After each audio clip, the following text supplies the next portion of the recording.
Deus não leva em conta o tempo da ignorância ou Deus não levou em conta o tempo da ignorância? Vamos para o texto. Atos 17:30.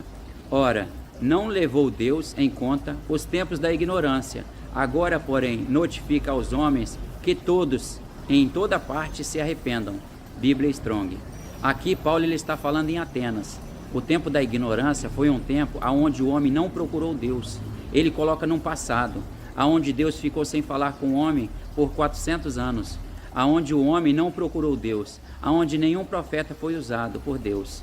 Um período entre o Antigo Testamento e o Novo Testamento, chamado de interbíblico. Muitas pessoas, para justificar aos homens os seus pecados, usam essa passagem. Mas vamos para uma situação. Antes, uma pessoa que vive no pecado do adultério e hoje essa pessoa conhece a Cristo, ela vai continuar vivendo no pecado do adultério? Não, né? O pecado, ele era pecado antes de conhecer a Deus? Sim. O pecado continua sendo pecado depois que ela conheceu a Deus? Sim. O pecado, ele não mudou de nome. O pecado continua sendo pecado antes de conhecer a Deus e depois que ela conheceu a Deus. Agora, o que deve fazer essa pessoa que diz que conheceu a Deus? Confessar, se arrepender e abandonar a prática do pecado ou do adultério. Depois ela vai correr para a cruz, aos pés de Jesus. Aí Jesus vem e acolhe essa pessoa. E ela recebe a graça, porque Jesus ele morre por todos. Mas Jesus ele só pode levar o pecado daquelas pessoas que o abandonarem os seus pecados.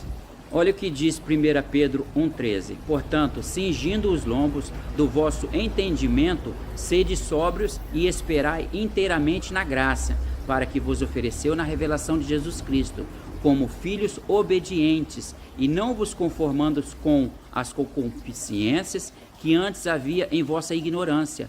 Mas, como é santo aquele que vos chamou, sede vós santos também, em toda maneira de viver.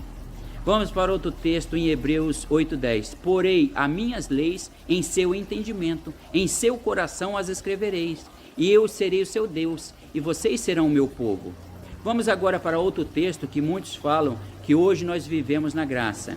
Romanos 6:1. Que diremos, pois? Permanecemos no pecado para que a graça abunde? De modo nenhum. Nós estamos mortos para o pecado. Como ainda vivemos nele? Então, meus irmãos, fique com Deus. Deus nos abençoe no dia de hoje.